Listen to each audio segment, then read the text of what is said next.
All right, so to back up, the show's creator for Ren and Stimpy was a fellow by the name of John Krakowski. Right. And again, he didn't see eye to eye on Ren and Stimpy with Nickelodeon, so they fired him in '92.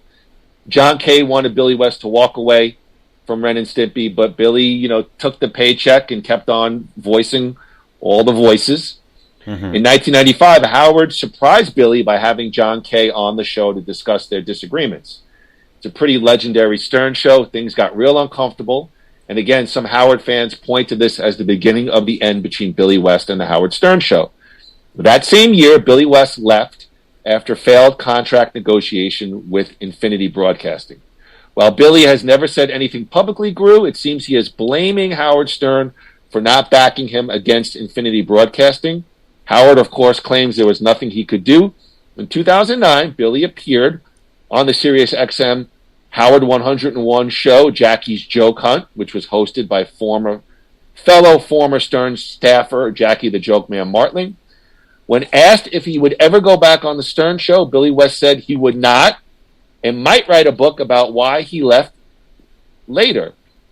On the next day on his own show, Howard claimed he has absolutely no idea why Billy West still holds a grudge.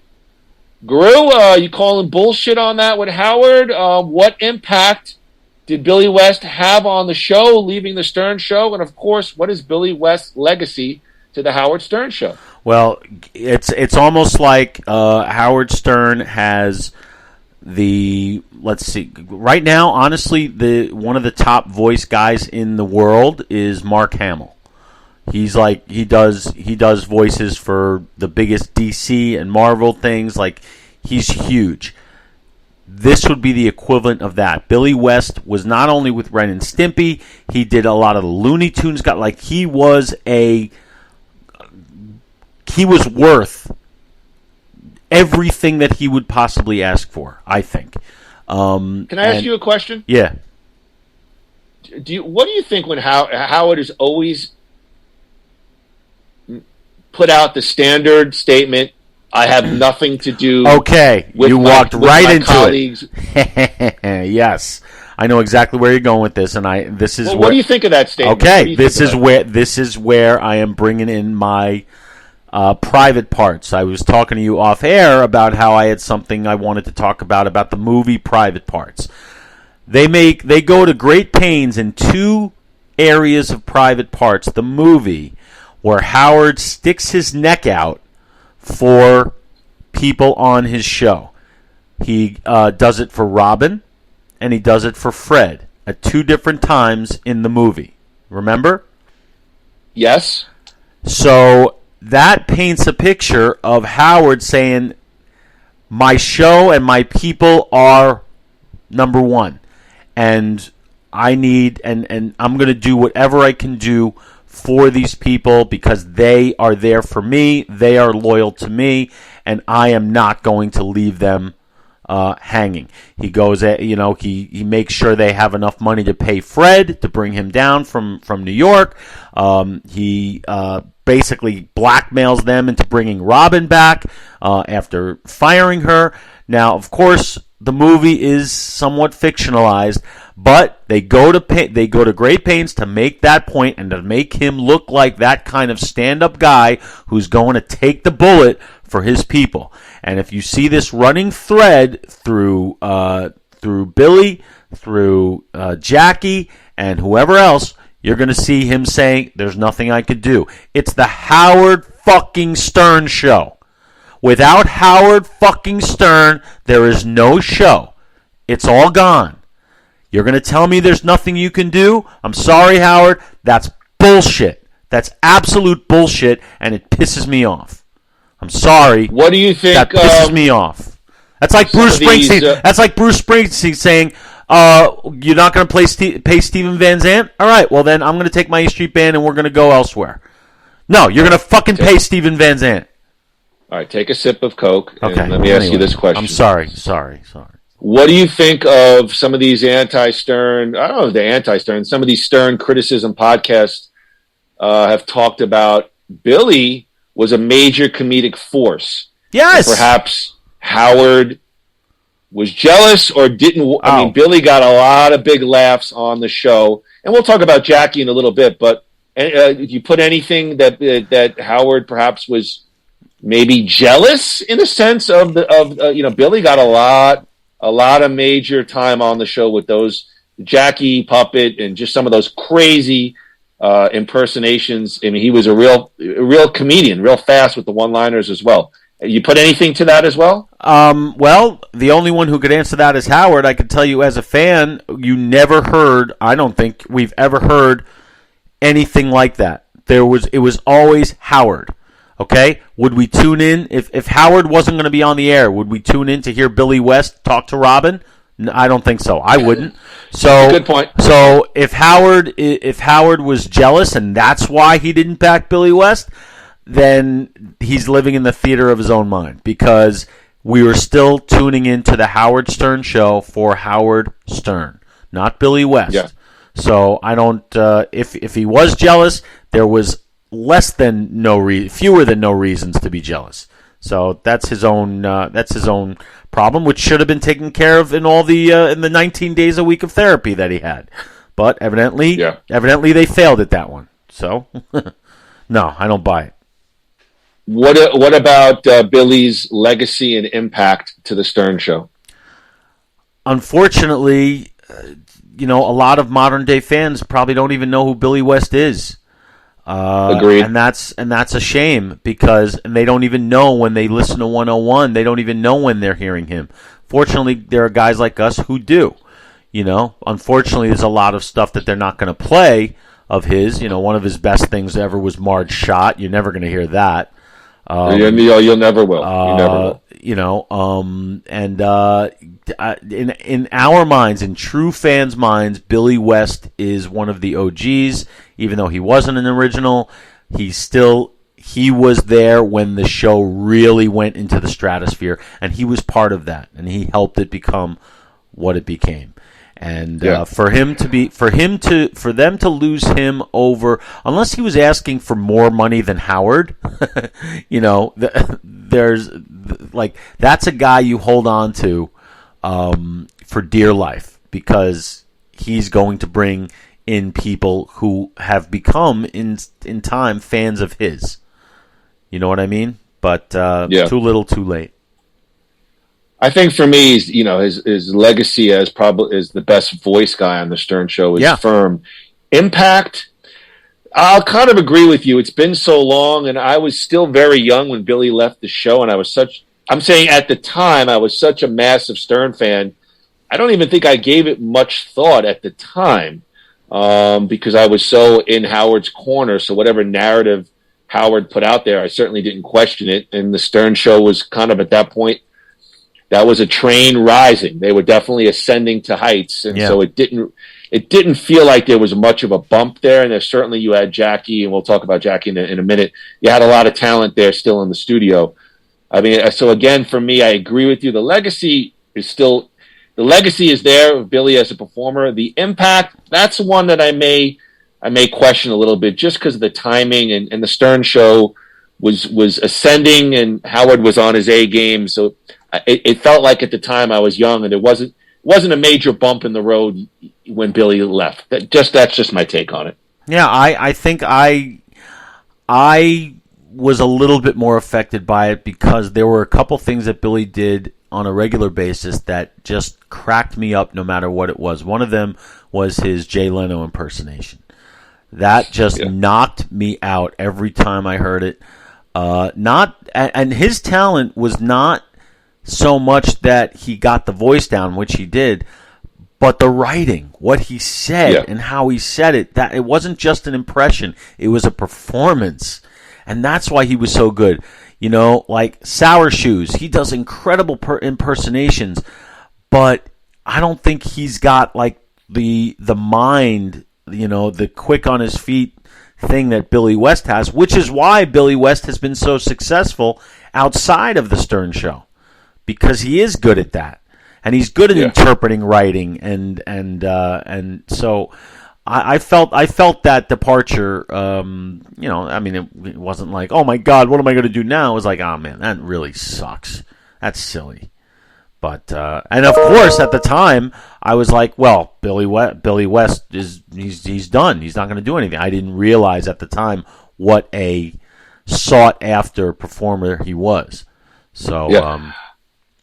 My favorite Billy West Stern Show moment is the Jackie puppet with Conan O'Brien in studio. It's probably one of my favorite Billy West.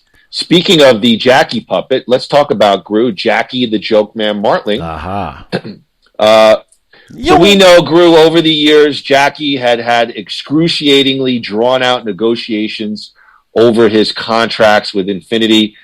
He was the head writer on the show. We're talking about the end of the year 2000. Jackie Martling has admitted on record, Gru, that he was drinking heavily, and he knew he wouldn't be able to quit alcohol if he stayed on the Stern Show.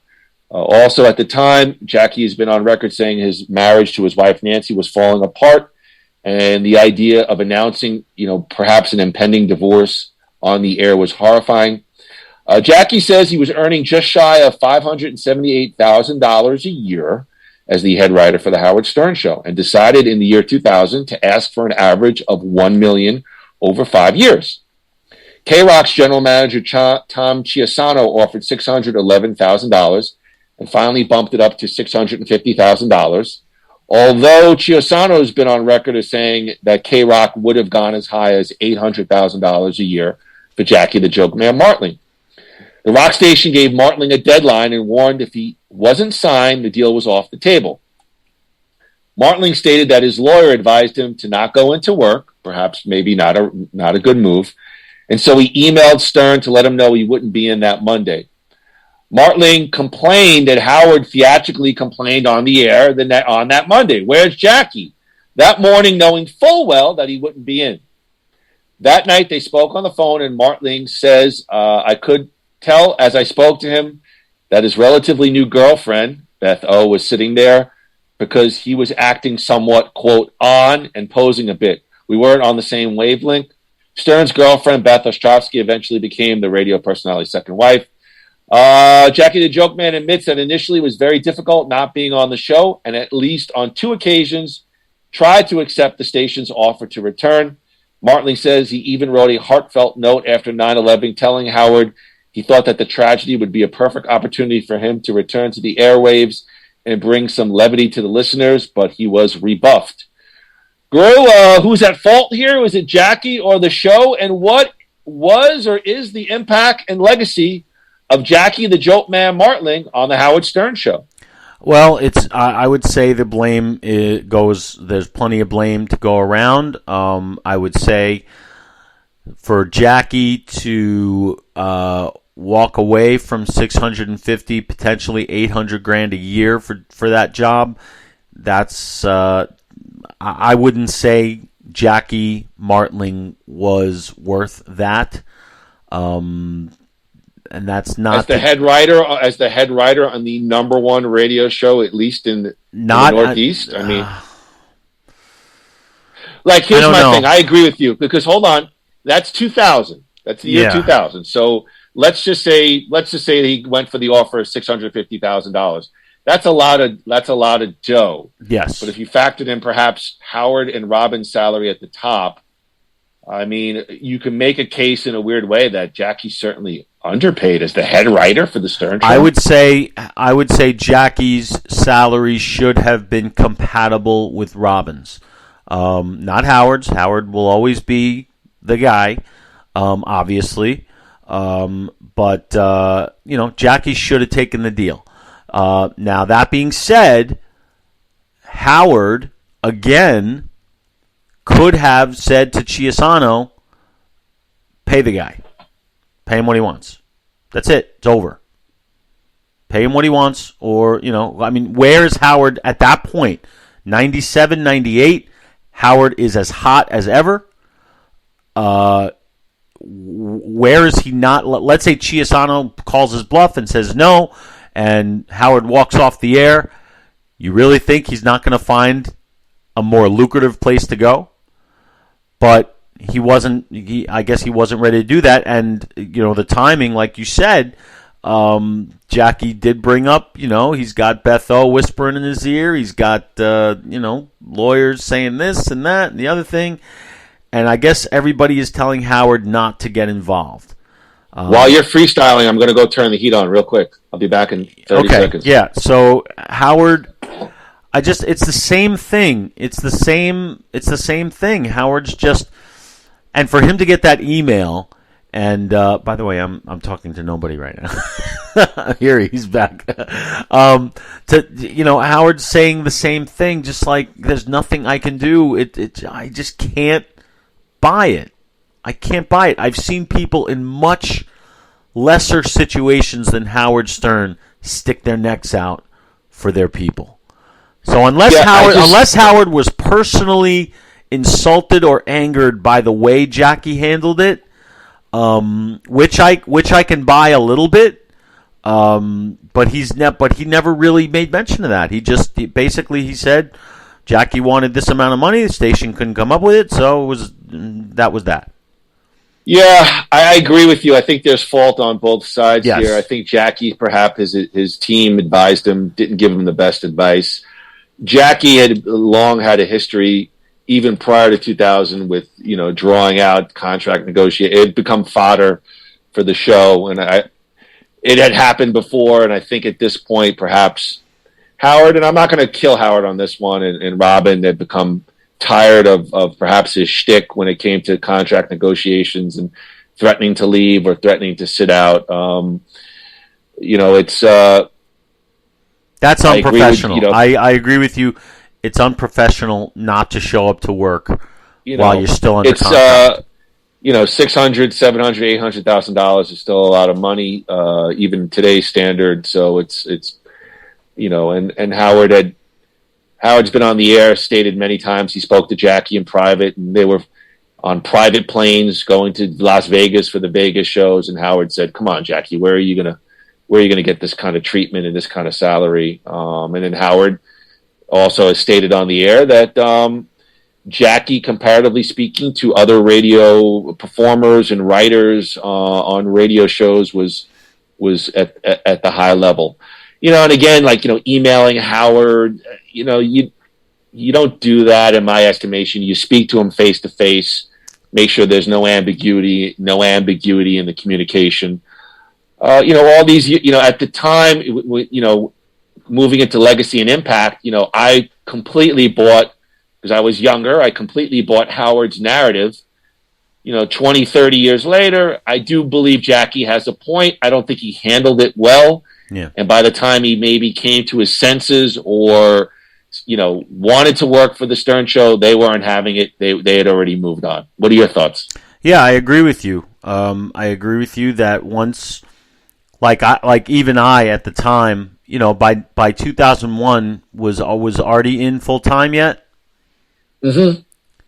Well, here's what I'd say about that. They had maybe, I don't know if it was a year. They did the Jackie chair. They had a couple of different people in it, and Artie was one of them. Yeah. And I remember, we'll get to Artie in a little bit, I always enjoyed Artie the most. Yeah. They had Ron somebody, and they had AJ Benza. They had that one. Yeah, they had that one comedian who ended up killing himself. Greg Giraldo. Mitch Hedberg. They had a few different people, but Artie was the best, and Howard, I think, made the right choice at the time. But once Artie came on full time, the Stern Show took off in a different avenue, and yes. Away it went. I remember directly after Jackie left, they did the Scott the Engineer push-up competition. That was the first big show after Jackie left. And I remember as a fan thinking they had to do a gimmick show like that, perhaps to fill in the fact that that Jackie was not there. But to sum it up, it did the impact. I did feel it when Jackie left. In terms of legacy, obviously, Jackie was such a major part of the show. But at the time, I was still younger, and I believed Howard's narrative. So as a fan, I kind of moved on kind of quick. Yeah, and I did too. By the time Jackie, was all right, I'll come back, I would not have agreed with bringing him back, because you were right. The show had moved on. It was a different thing, and it was like Jackie leaving gave us Hardy, and so I can't look back on that and say it was anything but serendipitous in a way. It's just unfortunate that a cash cow like the Howard Stern show at the time would haggle over money of the people who made the show what it was. It's just agreed. It's unfortunate. So and it's unfortunate that relationships are affected too. Yeah. You know. Well, can we move on? So my relationship with you is not affected. Hey now. Here's probably the most controversial of the characters who have left the show, Stuttering John Melendez. That's just my opinion. He certainly had a lot of good and bad to say about Howard since leaving. Gru, you remember Stuttering John? He asked celebrities such as Ringo Starr, Ted Williams, Jennifer Flowers, and even the Dalai Lama embarrassing questions at press conferences, cracking up listeners to the Howard Stern show. He then went on to become the announcer for The Tonight Show with Jay Leno. He went on to fame, if not fortune, as the stuttering guy who asked outrageous questions at celebrity press conferences. Melendez once asked Ringo Starr what he did with the money. What money? Ringo asked. The money your mom gave you for singing lessons. Oh! When Melendez was asked about the money he made on the Stern show, he is on record as saying, it took 2 years. Then they got the Channel 9 show. My first paycheck was for $750 a week, but it only lasted for 2 seasons. When it came to K-Rock, Stuttering John said, General Manager Tom Chiasano said, they'll pay me $10,000 a year, and they'll call it a stipend. That's $200 a week, and I was in the heyday of the Howard Stern show and Stuttering John. That was like that for the first 3 or 4 years. Stuttering John Gru has called it, quote, the bizarro world, because then Mel Karmazin, who Melendez has called a, quote, another despicable person, upped it to $20,000 a year. Stuttering John has opened up about why he left the Stern show, and it wasn't only about money. Quote, I didn't want to, hear Howard in my head every day and, talking to us on the show, at least to me, and saying I'm worthless, I'm not funny. The only reason why I make money is because I stutter and all these things. I mean, he told me to abort my first child because I wasn't fit to be a father, but this is on the air. I don't remember that, to be fair. Unlike many others who believe Stern's radio persona is an act and he's really a nice guy off the air, Stuttering John Melendez says it's the other way around. Quote, people don't understand. They go, is Howard a good guy off the air? And I'll go, he's a great guy off the air. And I'll go, he's a great guy off the air. And they would say, well, on the air is all an act. And I say, no, off the air is all an act. In the end, Stuttering John says he couldn't wait to leave the show. I couldn't wait to get out of there. When I met my wife and the mother of my 3 children, I said, it was like 5 years in for me on the Stern show. And I said, Susanna, I got to get out of here. I can't hear all of this again. This is what I dealt with as a kid, 5-year-old kid. And my father's like smacking me around, One day he's a great guy and the next day he's hitting you. And it was such a hard thing because you love them one day, you hate them to the next. And then I go to Howard and it's the exact same thing all over again. Gru, then came the opportunity to be the announcer on The Tonight Show with Jay Leno for $500,000 a year for an estimated 10 years. Quote, I'm a film and television major from NYU. That's all I ever wanted to do. So it was like a dream come true. So leaving the Howard Stern show for The Tonight Show, Gru was, quote, a dream come true. Gru, perhaps a bit tougher to define. Gru, what impact did Stuttering John have on the Howard Stern show, and what is his legacy? He had an amazing impact. I mean, his interviews would be basically the opening packages just about every day. They'd be playing his, I mean, he'd go everywhere. He had balls to steal, that guy. He would approach anybody, anywhere, for the sake of the show. And yes, he took so much abuse, not only from the people who he interviewed, but from Howard as well. I remember all that stuff. I don't necessarily buy that he was as bothered by it as he's making it out to be. But I will say, $20,000 a year, the biggest radio show in America for one of the principal players. Are you fucking kidding me? Like when Howard sort of was angry, Howard was angry with him for taking the job with Leno, wasn't he? I think Howard was more upset at Jay Leno for poaching one of his guys. I think there was a level of, well, if you don't want people to poach your guys, treat them better. Well, you asked me a question. Let me please finish. Go. He had a level of, I don't know if it was anger, but he wasn't not happy with John. But most of his anger and venom was directed at Jay Leno. Well, guess what, Howard? If you don't want people to poach your guys, treat them better. How about that?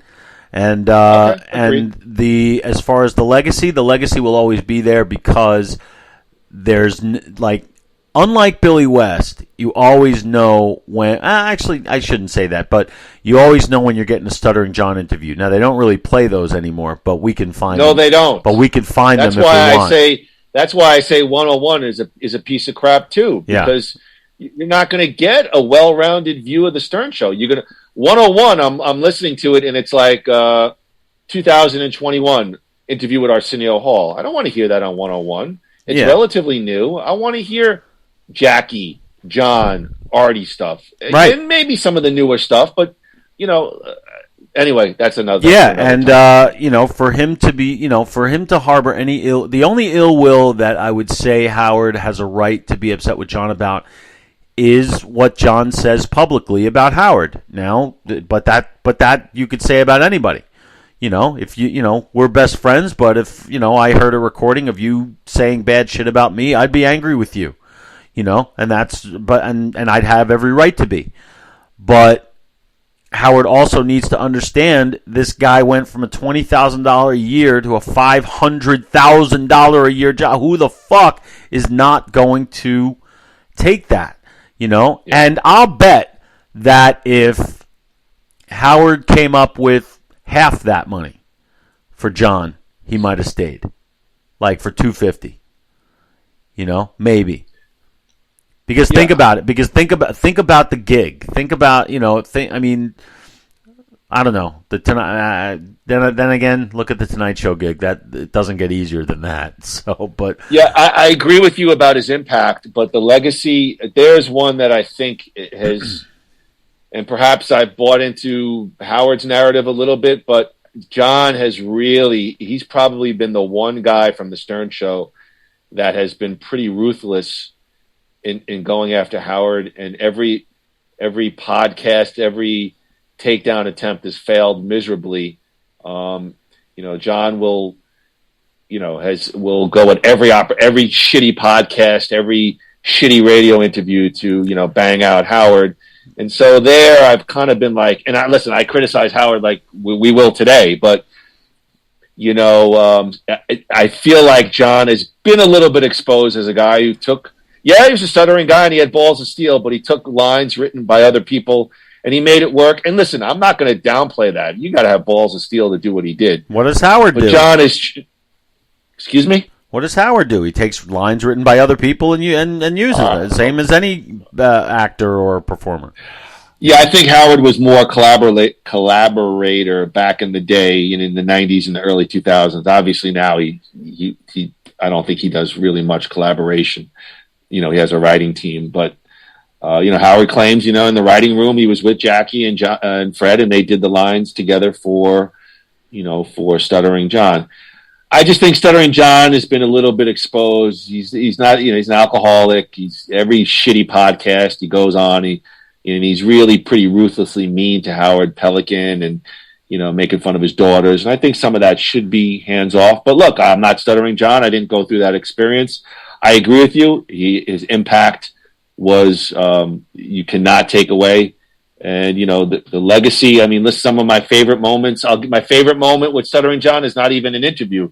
Him and Artie on the road, talking about their road experience on the road. And then, if you listen, Stuttering John has a bit where he talks about coming back to the road. He had Tropicana orange juice that was full of maggots, and Artie is, doing his impression of Stuttering John, who's gagging, and they're talking about how John's trying to look for a lawsuit for Tropicana, and he's doing it on the air, and it's a really funny bit. But anyway, didn't he have? One of my favorite things was when he took a bath with Jessica Hahn or something.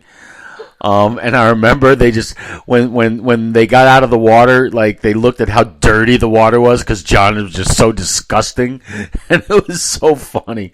And I think in my mind, there's only one. When I hear about celebrity interviews or celebrity roast interviews type, I think the first name that pops up is Stuttering John. Even though there are so many other people who do it, even on the Stern Show, people have, they had Gary Garber doing it for a while, and then I guess Stuttering Vic or whatever. Stuttering John is the prototype to me for this kind of for that kind of bit. So I think his legacy is still there, a little tarnished, but it's still there. He definitely was I think one of the first to do that guerrilla style of red carpet interviews. And so, all right, let's move on to perhaps the biggest name, debatable, that's left the Stern Show. Artie Lange. Let's talk, we know Artie replaced Jackie. He was a troubled guy, addiction to drugs and alcohol. He was not a writer on the show. He was a radio performer, similar to Robin and Howard. So he was not a writer. He was a player on the show. In July of 2009, Artie Lange was charged for driving under the influence of an intoxicant and careless driving after he became involved in a minor traffic accident in New Jersey. In October of 2009, Lange took 1 week off from the Howard Stern Show, citing depression and a mini nervous breakdown. At that point, his second stand-up DVD and CD, Jack and Coke, was released a month later, and it was a pretty successful DVD.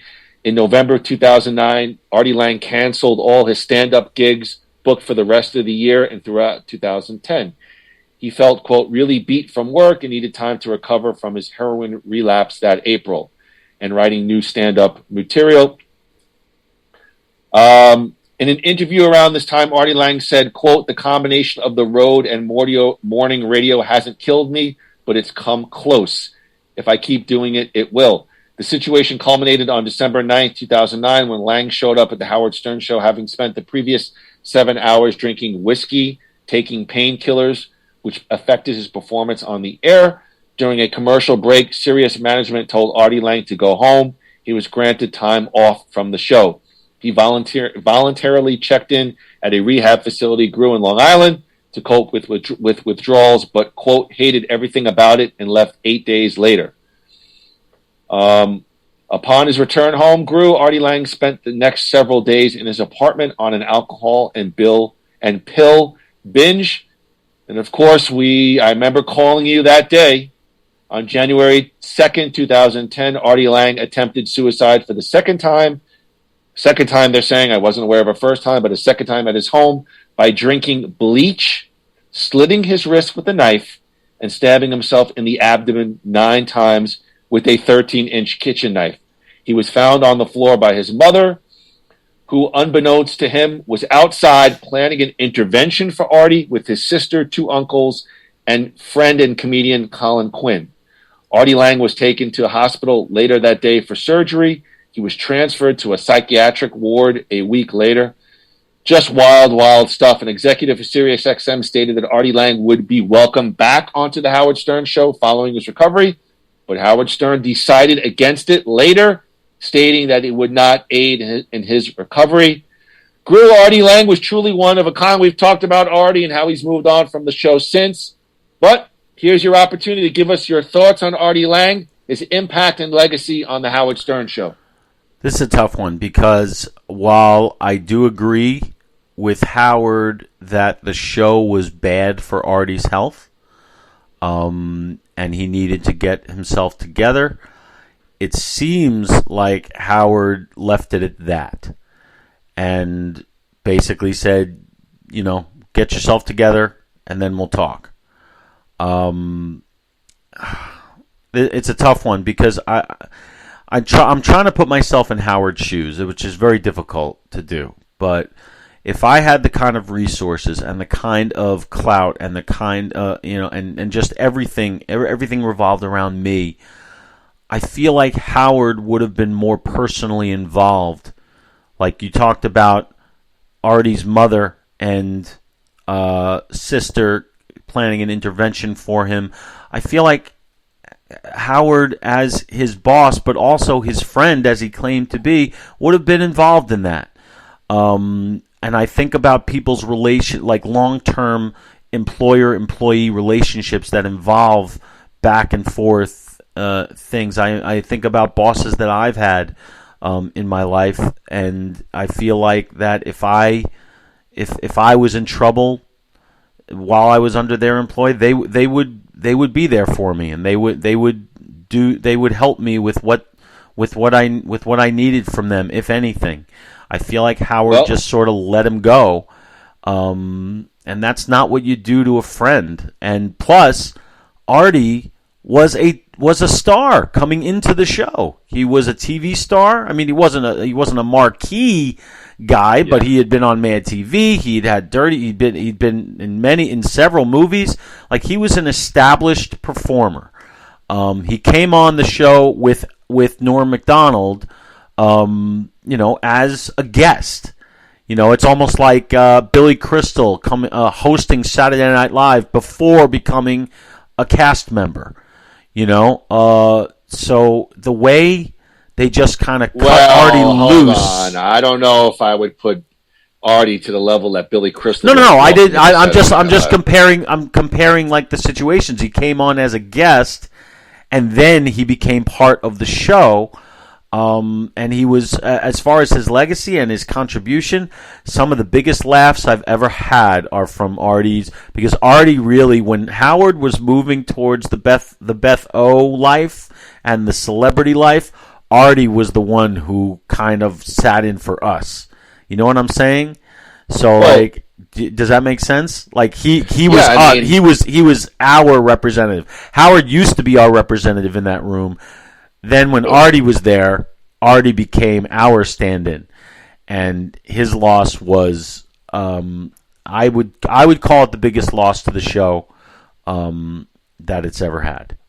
That's my opinion. All right, I'm gonna take it from here. You said a lot. Let's to your point about Howard and Artie's health. I mean, Artie's health was fodder for the show for years. I mean, they had segments discussing Artie's drinking and gambling and drugging, and I know Howard always advocated for him to get help, and I think Howard always advocated for a position that Artie's an adult and Artie's got to be ready to accept and receive that help. I don't discount your points. I'm not going to give Howard a pass, but I think where I might call a little BS on Howard was Howard always claims, even to this day, I didn't know. You got a guy nodding off. I understand it might be to a Ellen DeGeneres interview, but the guy's nodding off in the studio. You got to know your people, and you got to know that something is wrong. Is it ultimately any individual's responsibility to get help to somebody else? I mean, that's a debatable point. Are they friends? Are they colleagues at work? It's a tricky situation. I'm not going to discount what you say. I'm not going to give Howard a pass. I'm going to just give it I understand perhaps both sides of the coin. Now, to your point about legacy and impact, absolutely agree. His legacy, I mean, that's when the Stern Show was great. Artie left, I would say around 2011, things started to change, and then 2013, where reportedly Marcy Turk came in, it was changed forever, and not in a positive way. When Artie first left, I felt like Howard gave us maybe 2 more years of kind of honest Howard and some fun shows, and then 2013, it all came to a crashing halt. Artie's impact, he took the show in a different avenue. He was not a writer. Howard's show became less the zingy one-liners and more of an interplay of a stream of consciousness and all about everybody's life.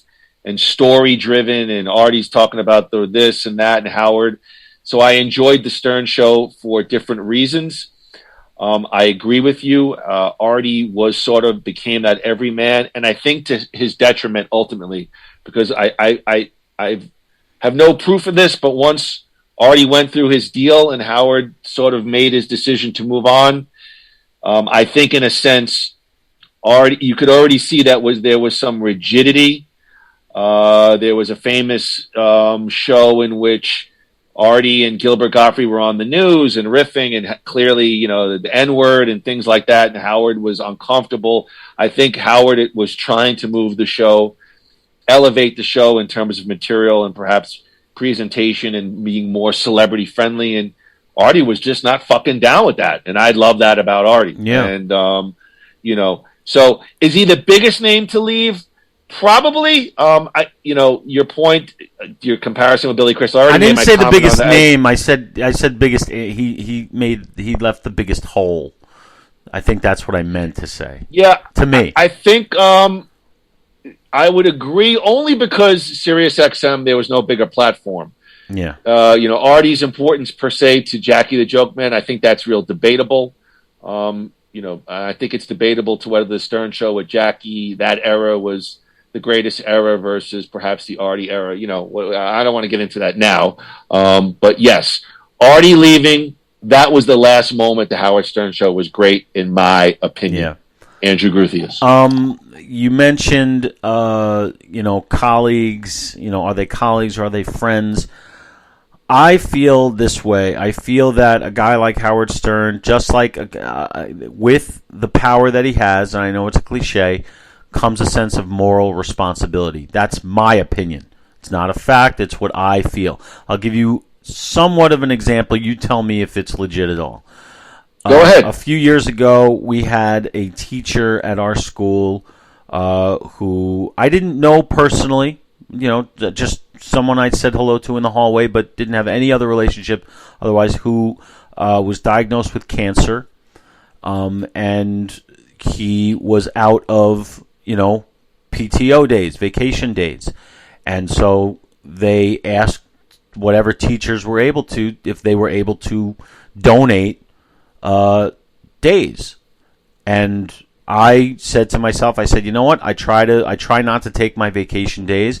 I'm not one of these teachers who goes, who will save them all up and go on a 2-week vacation during the school year. So you know what? I said so I gave him 3 of my vacation days. That was a colleague taking care, in my opinion, that was a colleague taking care of a colleague who was able to do it. Is there any correlation there to hear, or and I only mention that because it popped into my head when you said, okay. You know what I'm saying? Talk to me about that. I think, first of all, let me commend you. You did the right and human thing to do. I don't know if it's an apt comparison, because you got to remember one thing. Artie had been on the show for 6 or 7 years, and his health and his decision making was fodder for the show. And I know Howard talked about, hey, you need to lose weight, and they've talked about, they checked him into this rehab, and Artie lasted and then didn't last. So it become a storyline. Maybe I'll criticize Howard for using it as a storyline, so to speak, somebody's health, but I feel like Howard did address it. Now, what I would say is, you're talking about somebody who needed time, but if somebody who needed treatment, perhaps the school district has the employee assistance and these kind of things that, and I'm sure SiriusXM had those kind of things, to try to help Artie. I'm not saying you don't make a great point. I just don't know if it's Howard's overall responsibility to get somebody well. I know Howard spoke highly of Artie at the time, lovingly, and he wanted Artie to get help, but Artie is a grown man, and you can't make somebody get help until they're able to receive it. Maybe I'm sounding a little high and mighty on my high horse, but I don't think he's there's not without criticism, but I'm not going to kill Howard for that either, if that makes sense. It does, and I think I agree with you. We'll cap this one off with this. it just seemed to me that Howard was very, at least over the air, it seemed like Howard was just very cold about it. Just like, Well, what I will criticize Howard for, Gru, in the area of Artie Lang is all these guys become persona non grata today, and that's the part I don't like. Yes. Artie has been in the news. Norm Macdonald died. Howard mentioned Artie, and then they edited out of his fucking YouTube page. Yes. That to me is just absolutely unconscionable. And if I'm Howard and I see that, please let me just finish this one point. And I said it on an earlier podcast. These people did help you to build the show, and it's your choice if you don't want to have them on anymore, and it's your choice on the kind of show you want to have now. I may not like it, but I don't have a problem with that. But to not acknowledge, Artie when Norm Macdonald dies, or to acknowledge him and then edit it out of your official YouTube page is such childish bullcrap. Now, perhaps could Artie be on at some point to discuss where things went wrong, or to have a nice, wonderful conversation? I'd love it to happen, and I think Howard should be open to it. But I don't think it's ever going to happen. Me neither. And you know how Howard likes to, and I've made no bones about it. I've become more of a liberal than a conservative in the last few years. But that's neither here nor there. But you know how Howard always rips on right wingers for being for their hypocrisy, for saying one thing then doing another. I'd like to go back and play Howard a tape of him talking about how miserable he was when his show on terrestrial radio felt like Swiss cheese. There were so many holes in it. They would edit all this out. They would do all this. Now I'm going to Sirius, where my show will be whole. It will be complete, and no edits, no cuts, no whatever. So when they do something like that, and then the clips of it are edited, and Howard might say that, well, I have nothing to do with that. If I'm the old Howard, I'm saying, whoever fucking edited my shit, you're fired, get out, get the fuck out, never walk back in this building again. Yeah. But I guess he just changed his whole attitude towards it. When they play the old stuff on YouTube under the official Howard Stern Show banner, they will either edit some of the comments by the other guys, or they'll even edit some of the camera shots, so you don't see like an Artie or a Jackie in the camera shot. It's really childish. Talk about hypocrisy. Well, here's the final one, and this one was on the fence, but I felt like he was a major performer over the years. And the last real big name to leave, which was Scott the engineer, Scott Salem. Yeah. So I got some there wasn't a lot of stuff on there, but there was one article that referenced him, and then a whole bit of other stuff that'll get you fired up. Reports indicate, Gru, that Scott Salem, a.k.a. Scott the Engineer, was banished to another floor in the SiriusXM compound and was eliminated from show scripts. Eventually, Scott Salem lost a job in 2019, which put an end to his 33-year association with the Howard Stern Show. Scott Salem's wife, Robin, passed away from cancer, I believe, and Howard Stern was simply sent an email of condolence to the family. In 2018, Scott Salem, a longtime engineer for the Howard Stern Show, approached his bosses with a request. His wife, Robin, has been battling non-Hodgkin's lymphoma since 2013. Even with insurance, treatment-related costs had drained the family's finances. Salem wanted to know if it would be okay if he created a GoFundMe page to raise some extra cash.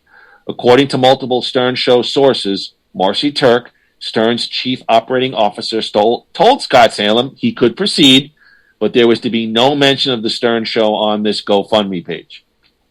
Scott Salem complied, and the GoFundMe page netted him more than $73,000 from the show's diehards. But Howard Stern insiders allege wasn't happy, particularly when other employees began asking why Howard hadn't ponied up some cash to help out. In 2017, Stern was the 7th highest earning celebrity in America, according to my notes, hauling in over $90 million per year, according to Forbes. Shortly after, sources claimed Salem, who had been previously featured on the air, was banished to another floor and removed from show scripts. Stern, at that point, 66 years old, reportedly gave him the silent treatment. When Robin Salem died in June of 2018, Stern allegedly sent his condolences via email. At the staff's 2019 Christmas party, Salem's new girlfriend tried to at the Christmas party, Scott Salem's then girlfriend tried to record some of Howard's remarks at the Christmas party, leading to an altercation with Marcy Turk. Salem was given the boot a few weeks later, capping a 33-year career with Stern. Turk, Salem, and a representative for SiriusXM, Stern's employer, declined to comment. But the story was confirmed by multiple show insiders. Quote, "For the record, Scott never badmouthed Howard to me, probably because he's afraid and classy, but I'm afraid and classless. So I'll say shame on you." Stern's longtime former sidekick Artie Lang tweeted in 2018, quote, "Ask yourself why all of your ex-loyal servants now hate you. Just sad." Howard Stern is, quote, "worse than Ellen DeGeneres," one industry insider. This is from the New York Post. "The hallway has to be cleared out before he walks down." That's quoted from Stuttering John. Another comedian told the New York Post that when he arrives at the studio, staffers told him, quote, not to look at Howard's face or look at his eyes. The blurry line between on-air shtick and real life was on display in an episode in 2013 when Stern announced that his premium pay channel, Howard TV, would be canceled. This was the first time many Howard TV employees had ever heard of it, that they were going to be laid off right on the air. Quote, "People were a little shocked that they didn't know beforehand," said a show insider. So basically the show, the article quotes, all of his beautiful homes and waterfront palace in Palm Beach, Florida. So anyway, the article goes on to quote what happened to Scott, the engineer, and then goes into a couple of different issues. So Gru, there's a lot more to get upset about or to cover than just Scott, the engineer. So the floor is yours. What's your thoughts on the legacy and impact of Scott, the engineer, and anything else I just commented on from some of these different articles? This is depressing. I mean, I will say this. I'll work backwards. The incident with Scott's girlfriend, doing that, I can't argue with Scott being fired for that.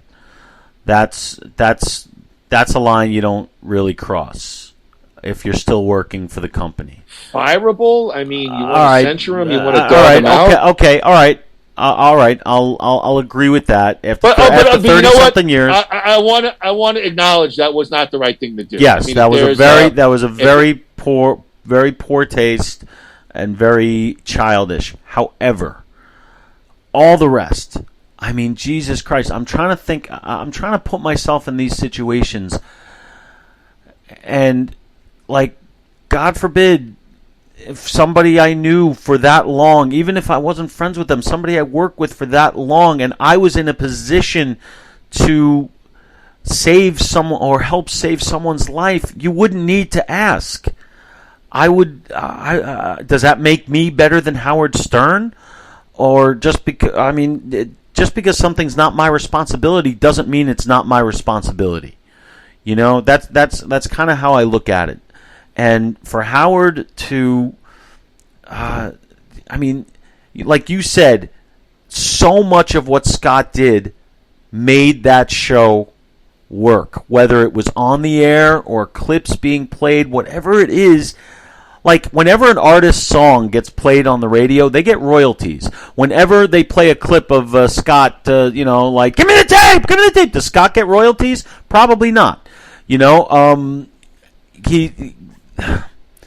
It's just like, yes, Howard has a responsibility to take care of his people, the people who stayed with him through being ridiculed. They still showed up to work every day. They worked their asses off. They would do 9 things beautifully, and then they'd fuck up once, and Howard would never let them live it down for the next month. Wasn't that the charm of the show? Yes, but you have to. There's a give and take with that. Okay, if you're going to use somebody's, follies for fodder for your show, okay, then when they're down, you help them up. You give them, you extend a hand. You don't send them a fucking email when their wife dies, for Christ's sake. That doesn't make you mad? That doesn't make you It mad? does because it does because the worst thing you can assail somebody on is their character, and Howard, always seemed like, even when he sort of became Hampton's Howie, that he was a decent human being. And I'm not going to say that he's not. He might be, but to not acknowledge, even if you're down on somebody, a long time employee and a long time guy. I mean, you don't typically think of Scott the Engineer as a radio performer, but I could give you off the top of my head the Ganji argument. Give me the tape. That screaming match, the push-up competition. The Cleveland, when he went to Cleveland to do the stand-up with Artie, and they taped his stand-up and the people booing. The Ronnie, the backyard, the Ronnie, the show with the Ronnie and JD. So many great the Black Cloud. So many great Scott the Engineer moments, and to not go to somebody personally and say, I'm really sorry, your wife of 33 years died of cancer, really speaks to your character, and I'll let the listeners make up their mind about Howard's character. But, if that's me, even if I'm down on somebody, I'm going to speak to them and shake their hand and look them eye to eye and tell them I'm really, really sorry. Yeah. And it's just, you want to know the ironic thing here? Maybe. I mean, to me, there, Andy, when they talk about that, and there is where I think you have a responsibility.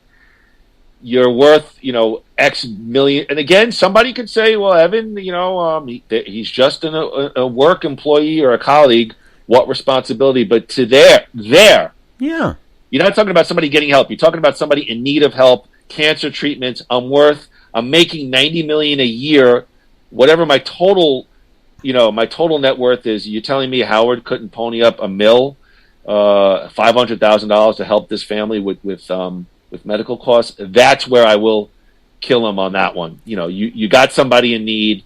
You got somebody you have a relationship with. That's where I think I would have looked myself in the mirror and said, I have an ability to help this family.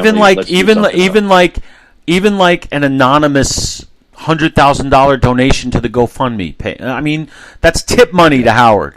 And look, it's not our business to criticize how other people spend their money, but you know what? Yes, it is, because like I said, it's a moral responsibility. On paper, he's in the clear. He's got no legal or any kind of other responsibility, but in my mind, he does have a moral responsibility, just like we all do, to help our people, to help the people who have and would help us. But one thing I wanted to mention, there's something very ironic about Howard here. And I don't know if you went through this, but like I did when I was in the height of my fandom, when I would hear people talk about Howard so negatively, saying he's such a racist scumbag, he hates homosexuals, I would stand up and defend him and say, no, he's actually a very decent person. He's got a family, he raises three daughters, like he's an actual person, and you're only listening to what you're choosing to listen to. You just don't hear what we hear. We would stand up for his character and say he is a good man, he is a decent person. And here we are on the other side saying, well, is it just all that bitterness from all those years is manifesting itself? He's basically saying, hey, nobody was there for me, so fuck everybody else. Is that his attitude? I don't know. It's very strange. Do you share that? Do you share that irony? Like, did you find yourself like sort of saying, "Mom, he's actually pretty good," like he's not the demon seed that you think he is. He's Jewish, he goes to temple, trying to convince people of his goodness, Well, a couple of things. Number one, I never believed Howard was racist or homophobic. Of course, he wasn't. We know that. And it would. Let me give you my thoughts. Yeah. And it was rough stuff sometimes, but it was all obviously for a bigger point. As I think most comedians who do edgy racial humor and this kind of stuff, I don't believe they're truly racist, and I don't believe edgy humor equals hate. I've already been on record as saying that. Agree.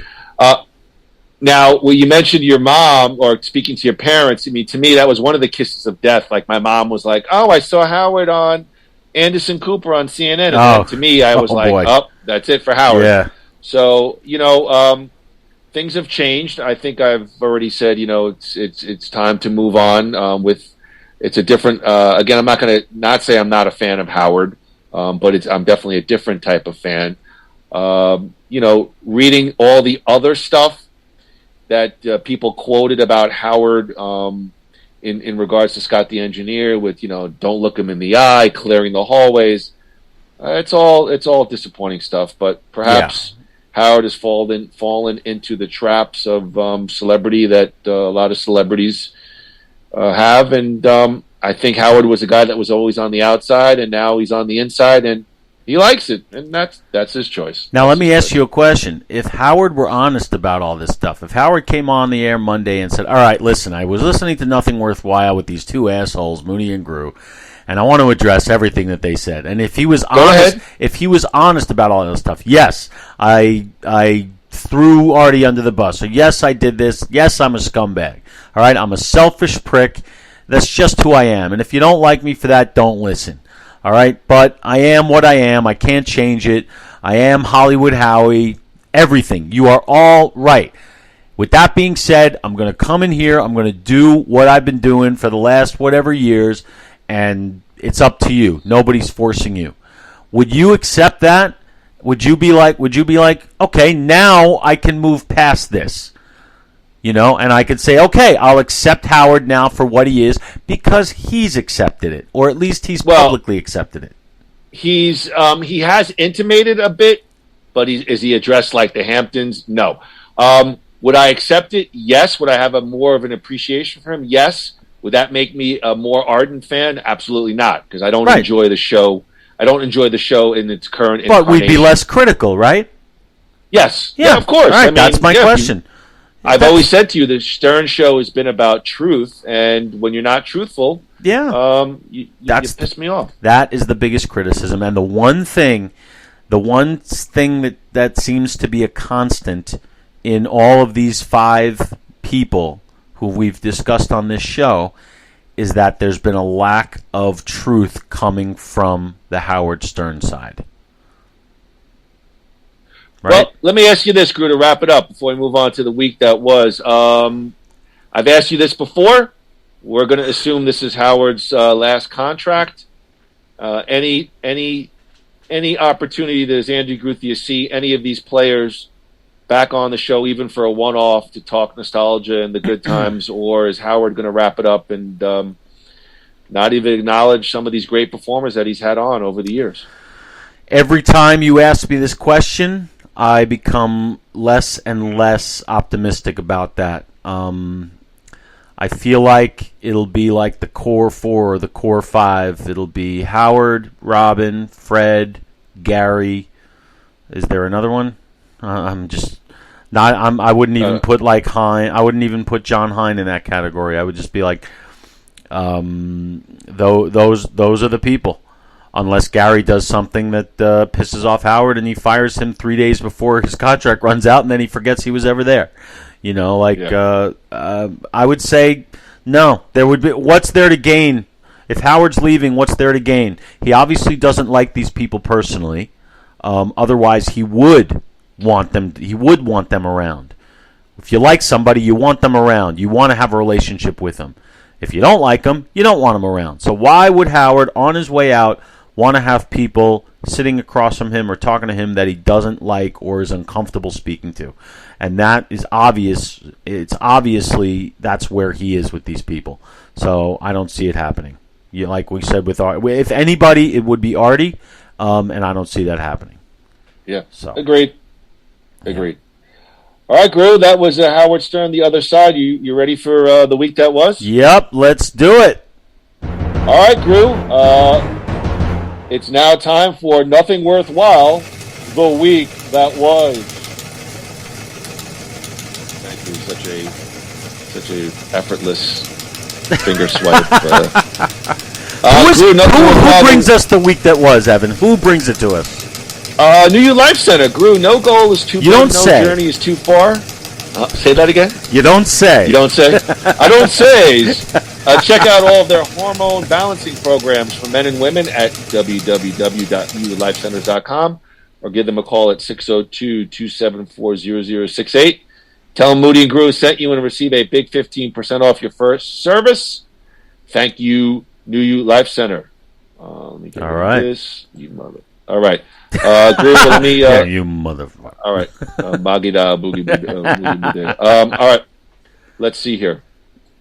I will have to share my screen in a little bit. Gru, last Monday, Laker fans made it known that they are not happy about the team's skid during a devastating 123-95 loss to the New Orleans Pelicans. Fans booed the Lakers at Crypto.com Arena. A video appears to show LeBron James and Trevor Ariza responding to the angry crowd. Last Sunday's loss was the Lakers' 9th defeat in the past 12 games, dipping their record to 27-33. LA's breathing room for the final spot in the play-in tournament has shrunk to 2.5 games with 22 left in the season. LeBron James, who left the court and headed into the tunnel with time left in the loss, so he left before the game was over, said that the solution to the Lakers' struggle is simply notching a win and analyzing how the team was able to accomplish that. Quote, "It starts with a win. That's what it starts with. Try to get off the slide and get a win and learn from it." The defeat at the hands of New Orleans featured 23 turnovers that resulted in 25 points for the Pelicans. The Lakers trailed by over 30 points when the boos erupted from the stands. "We're not shooting the ball well from the perimeter, and the paint's clogged, and we're trying to force the ball inside." All right, who cares what the Lakers head coach Vogel said? Here, let me do this right now. Let me do this. I'm gonna, because it's on a link. I'm going to share, and we'll just open this up real quick. Gru, here's apparently a video. The Lakers getting into it with the crowd.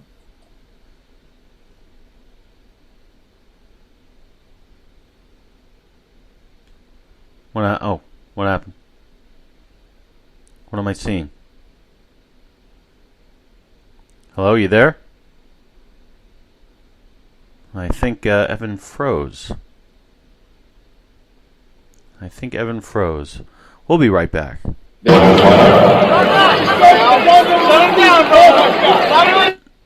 Whoa.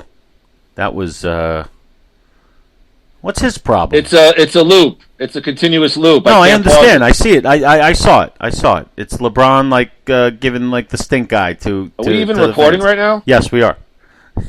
Oh wow, this is really not good podcasting. No. I saw you froze. That's the only problem. This is what we have to do when we're. There's Russell Westbrook. Yeah, I see yelling at everybody. Yeah, it's right. What a nightmare! What a nightmare of a share. No. It's we're at the mercy of technology. If people, maybe we'll start a GoFundMe for the podcast so we can put some more money into this thing. But what do you think when fans and athletes start to get into it a little bit? I mean, it was all jaw jacking, but Trevor Ariza had to be held from the Lakers bench. You're a sports fan. Yeah, well, we talked about this. What were we talking? I forgot what it was. I think it was baseball. When the Mets, the guy hit the double and then put his two thumbs down as an FU to the fans for booing them. Guess what? The fans are your boss. The fans are the ones where all the millions of dollars going into your pocket to play basketball. That's where that money is coming from. If they want to boo, if they want to cheer, if they want to curse you out, if they want to do whatever the hell they want to do, as long as it's legal, you play basketball. Okay? Now, if you're going to spit in their eye, that's in a way, that's if I'm the owner of the team, that's spitting in the eye of our customers. In a way, they have the right to do that. If you go to pay to see a movie and you don't like it, you have the right to voice your opinion. All right. So to antagonize like that is only going to make things worse. LeBron, his comments are beautiful. What do we have to do? Well, we have to win. Well, duh. It reminded me of the old Nets coach. When they were so terrible, after every game, I'd hear the post game interview on WFAN, and they'd be like, "What do you think you went wrong tonight?" I'd be like, "Well, what happened was we didn't score as many points as we would have liked to help us win the game. We didn't dribble the ball as much as we should have in order to score the." He'd be like, "Thank you, Captain Obvious." It's like, yeah, you gotta fucking win. And if you don't win, the people are either going to stop coming to the games or they're going to boo you when they're there. You don't want them to do? You don't want them to boo? Stop selling sneakers and start scoring baskets. That's that's my opinion of that. Give there me you hell go. Yeah. Hell yeah. Well, Lakers are struggling mightily this year. Which happens to every team. Well, Gru, your guy, Hulk Hogan, took to Twitter on Tuesday to clarify his relationship status after speculation stirred online. The pro wrestling icon said he and his second wife, Jennifer McDaniel, are now divorced, and that he has a new girlfriend named Sky. Yo, maniacs! Just for the record, the Facebook and Instagram posts are of me and my girlfriend Sky. I'm officially divorced. Sorry, I thought everyone knew. Love my maniacs for life, Hogan tweeted. According to court documents obtained by TMZ, Hulk Hogan filed divorce papers last October, and McDaniel responded to the petition the same day it was filed. Hogan paid McDaniels a one-time lump sum of cash and bought her a new car in the divorce. The amount is not listed in the legal documents. The exes agreed to a non-disparagement clause, according to the divorce papers, which prevents both parties from talking about the relationship without the approval from the other. McDaniel is also holding on to a property she purchased with Hogan in Palm Island, Florida, and the wrestling alum will keep their Clearwater mansion, according to the documents. Hogan and McDaniel tied the knot in 2010. Hogan and his first wife, Linda Marie Bolea, were married from 1983 to 2009. They share 2 children, daughter Brooke, 33, and son Nick, 31. Gru, the Hulkster in the news yet again. Perhaps not a good thing, brother. But I don't see anything wrong with that. He had a nice, clean divorce. Now he's moving on. Is there a sex tape involved? No. Is there? My thing is there infidelity? Is there anything juicy there, or is it just, hey, we got divorced. She's good. I'm good. Let's just party. Yo, maniacs, for record, I'm divorced, brother. Well, I think I read that. I did read that, and I think it was because, people snapped pictures of him with this girl. So, of course, everyone's like, oh, he's cheating on his wife. Nobody really knew. I understand, but yo, maniacs. I know. Like, hey, what are you in? Yeah, it's a bit much, but you know me. The guy can do no wrong. Guy's like 90 years old. Yo, maniacs, my bedpan is full, brother, and I got. Hey, I still look at that picture of us, every night before I go to bed. I understand. Well, hey, God bless him. He could do what he wants. Hey, you know what? You got to fly out here one day, just impromptu, and take off a Monday, and we got to go do Monday night karaoke at Hogan's Cafe up in Clearwater. All right, sure. We have to do that. We have to do that. Do they have karaoke? Hogan and Jimmy Hart host a karaoke night at the restaurant we ate at last year every Monday night. And 2 weeks ago, like Ric Flair was there, like B. Brian Blair was there, like it's like a big thing. All right. Yeah. That does sound like fun. Yeah, we gotta check that out. All right, Gru, serious stuff. Last Wednesday, former heavyweight UFC champion and WWE superstar for a moment, Cain Velasquez, was arrested for attempting to shoot a man charged with molesting one of the fighter's close relatives. It was reported that Velasquez was aiming to shoot Henry Eugene Goularte when he opened fire on a car occupied by Goularte and 2 others, according to the Denver Post. The bullet allegedly struck Goularte's stepfather instead. Goularte, 43, has been arraigned Friday on a felony count of lewd and lascivious act with a child under the age of 14. Goularte's accuser is a relative of Velasquez, the newspaper said, citing court records and sources. The child was abused by Goularte at his mother's daycare center, where the suspect also lived, according to the report. The alleged sex abuser was granted supervised release despite objections from California prosecutors. Cain Velasquez, 39, was charged with attempted murder. The man he shot was expected to survive, police said, as they released a mugshot of the retired MMA fighter looking smug and satisfied. That's what the article's saying. That's not me. Velasquez was being held behind bars with no bail and reportedly set to be arraigned next Wednesday. Former UFC champ who beat Brock Lesnar in the octagon and had a brief but unspectacular run in the WWE. Gru, thoughts on Cain Velasquez being charged with attempted murder? It's incredible. Serious stuff. It really is incredible. Like, you're in a situation where you have everything that you could possibly need. You got money, you got fame, you got. Why would you, unless you're really sick, like in the head, why would you even involve yourself with anybody even remotely? Yeah, what? His relative was apparently sexually molested by this guy. So he look. I'm not saying right or wrong. I'm just giving you. Yeah. So you go to the police. What are you doing? What are we, vigilante? I mean, are we peacemaker? What are we doing? And now his life is ruined. You know, what exactly is different if you cap the guy or the cops cap the guy? Either way, the guy gets capped.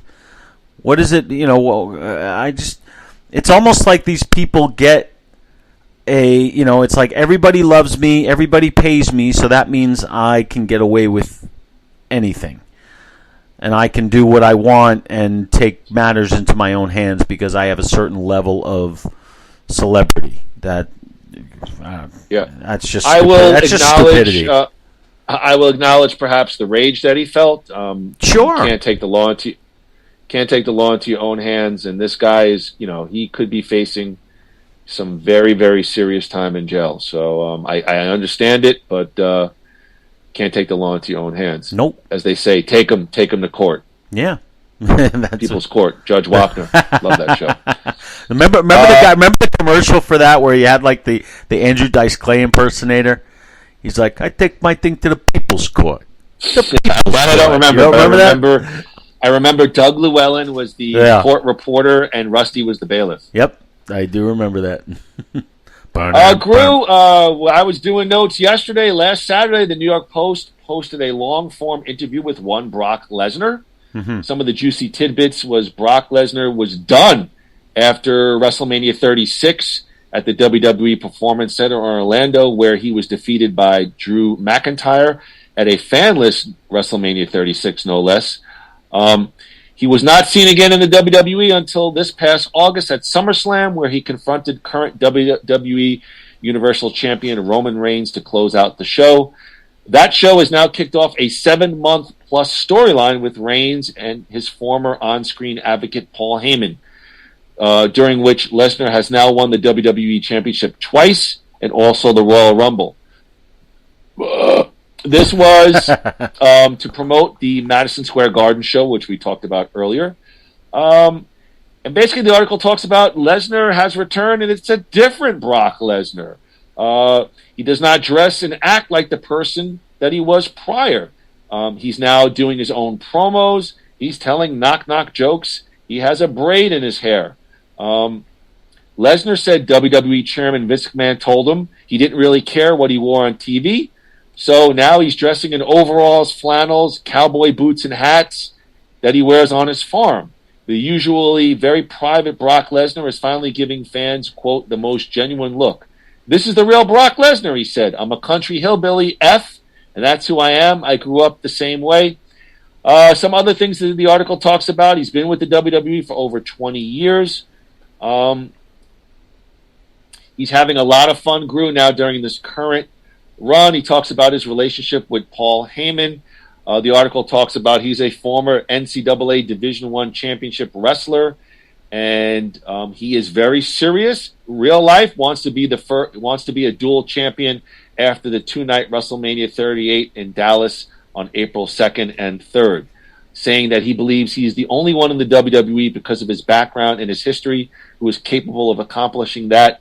He does give a lot of kudos to his opponent, Roman Reigns, and the excellence that has come with the tribal chief persona Reigns has created over the past 2 years. The two have crossed paths in storyline before, dating back to WrestleMania 31 in 2015. As Gru had asked earlier, this will be the first time that two men have main evented WrestleMania since Stone Cold Steve Austin and The Rock. I see an effing superstar, Lesnar said of Reigns. I see a guy who came into his own and is a real threat as a person, as a character. Roman has that it factor. He's had it. It's exciting to me. I get goosebumps just thinking about the match. Back in 2020, Brock Lesnar thought he was done with the WWE. He states that his ideal day for him is getting up at 5 a.m. on his farm going to get a workout in, drinking some coffee, and waking up his kids at 7 a.m. to start his day as a father. After that, he might go hunting, fishing, or do some farming, depending on what time of the year it is. Brock Lesnar finishes up by saying he's enjoying what's left of his wrestling career and further pushing his legacy in the WWE. Lesnar also talks about working with some of the younger talent at some point, and he doesn't have a set time when he truly wants to walk away. Gru, does this current run of Brock Lesnar cement him as one of the greats, one of the in-ring greats? Yes, and yes. This is the best Brock Lesnar we've ever seen. It's definitely the most active we've ever seen him, at least since he came back after his UFC career. He's clearly having a blast. He's doing a great job. He gets incredible crowd response. His promos are great. His matches are good. And everything he's doing, and with the interviews, like, he is more ingrained in WWE now than he has been since he came back. And I'm loving it, and I'm predicting, even though I know we're gonna give our predictions later on, I'm predicting him to take both titles at WrestleMania. I think he'll be around. Oh. I think he'll be around for a little while, and I hope he is, because it's really when he's on, just like always, it's must-see TV. In my opinion. For a wrestling fan. I'll save my prediction for our stupendous WrestleMania. Yeah. See how I do a tease, Andy? I do a tease. Yeah, I know. That's what we call it in the podcast world, a tease. Yeah, I know. I just felt like I'm being funny. I know. It's comedy. I know. I just felt like I just felt like that was the only way I could express, like, what I think is going to happen as far as his future. I think he's going to be around for a little while. So what I will say is, I always say that, so what else? Well, what I will say is, when Brock came back, I obviously popped, but then I'm like, oh, yet again. I'll have to admit, this run, this sort of authentic, genuine Brock Lesnar, having a laugh in the ring, cutting his own promos, not being this sort of wooden ass kicker that he's sort of been over the past 20 years. Yeah, I've enjoyed it a heck of a lot too. I'll save my thoughts for the main event when we have our WrestleMania preview show. But I've certainly enjoyed this run a lot more than previous runs. And yes, I agree. At the end of the day, when Brock is done, yeah, his name is going to be mentioned with the greats. And could you make a case for him to be on the Mount Rushmore? I think you can. I'm not saying he is, but I think he's in that conversation after this amazing run. And definitely, like, the year after he's done, he's in the Hall of Fame. Absolutely. Andrew, are you familiar with this jingle? No. Oh, of course. Mike and the Mad Dog. Come on, everybody! How are you today? Chris Russo, Mike and the Mad Dog here on WFAN 660. What do you think about when you hear that jingle? Like, what kind of memories does that bring to you with the Mike and the Mad Dog? Every afternoon, 1 to 6. It was Mike and the Mad Dog, Mike Francesa, Chris Russo, WFAN 660 on your AM dial in New York. That was my afternoon listen all the time. They had a chemistry, and they had, it was New York sports, but it was also New York. It wasn't just limited to sports. Like, I would love it when they would, because they seemed to be friends for stretches of time, and they both loved, like, Springsteen, so they'd be talking about him a lot in the show. I once saw them both at a Springsteen concert together. They were, like, sitting 2 rows in front of me together, believe it or not. But that's Mike and the Mad Dog. They were. I think they'll go down in history as the best sports, duo, commentary duo. I don't even know what you would call them, but whatever they are or were, they'll be the best. Yeah, I agree. If Howard was must-see, must-listen radio in the morning, I won't say Mike and the Mad Dog, but they were pretty darn close. I mean, Obviously in the afternoon, I was a student. This, that, and the other thing was tough. But I could remember when the Knicks hired Pat Riley, and Pat Riley was coming on with the Mike and the Mad Dog as his first New York interview, and I was I was on my exercise bike, glued to my little crappy radio stereo that my parents got me from my room in New York, and all that stuff. Agreed. And listening, I do listen, not religiously, but I try to listen to Chris, Mad Dog on Sirius XM from time to time, and enjoy, because I feel like he's sort of that last remnant of hard-boiled East Coast sports radio, and sort of that old school kind of feel to it. But Andrew, the reason why I bring up Mike and the Mad Dog was last Sunday it was reported that while seeking a replacement for Chris Mad Dog Russo, Mike Francesa talked with one person who might even be considered a madder dog. In the aftermath of the 2008 split that ended the iconic Mike and the Mad Dog WFAN pairing, Francesa and longtime program director Mark Chernoff met with several potential replacements, including one, Stephen A. Smith. He wanted to replace you, Francesa told Chris Russo last Thursday at a reunion at Barrett Sports Media Summit. I had lunch with him, according to Mike Francesa, who later clarified that he never seriously considered Stephen A. as a partner when Dog left. He first met up with Stephen A. Smith, then an ESPN voice without the platform he has now. In 2008, Stephen A. Smith lost his radio show, wound up, I remember this, on Fox Sports Radio a year later. In an alternate universe, Stephen A. Smith might have been screaming at Francesa for the next decade. You should have hired him. What the hell? Chris Russo shouted upon hearing the revelation. Instead, Mike Francesa stayed solo for the rest of his career.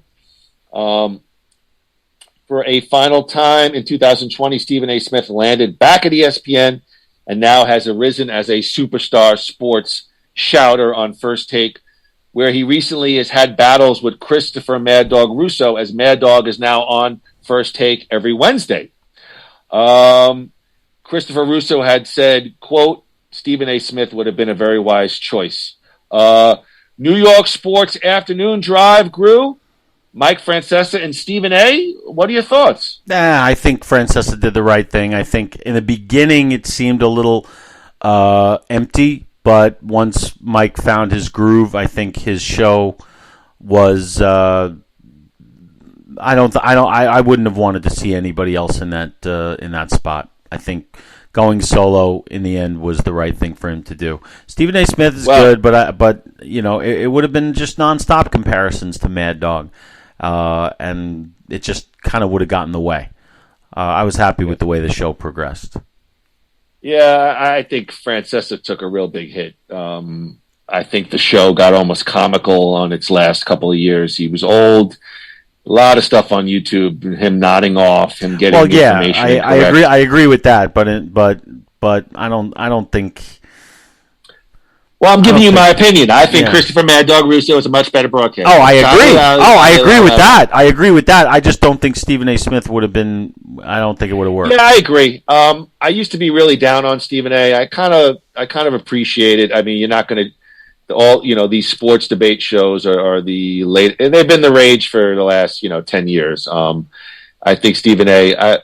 I used to think of him just as kind of a screamer. I appreciate his knowledge, and I don't watch really. I'm not home anyway to watch these morning sports debate shows, but occasionally I'll watch a few minutes on Hulu. First Take or right.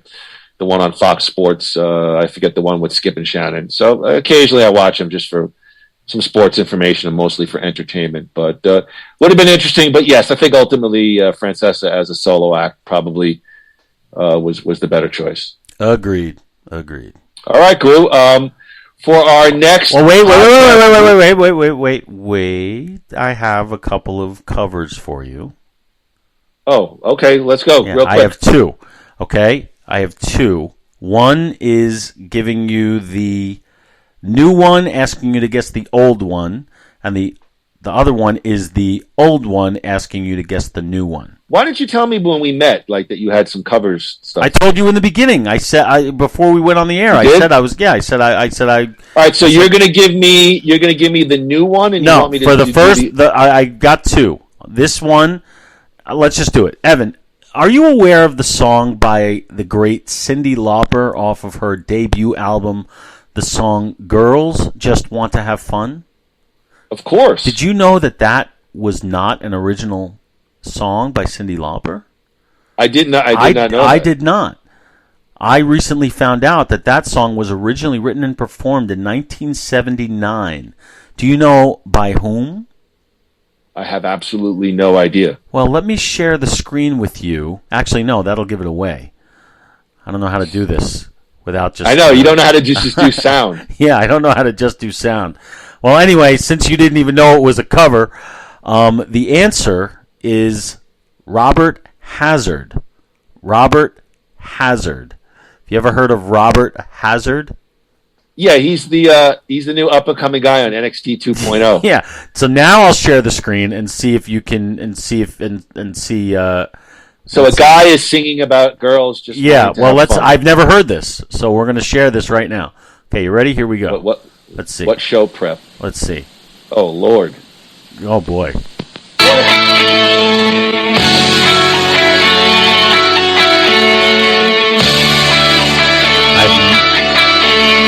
I'm hearing like Little Gypsy Red.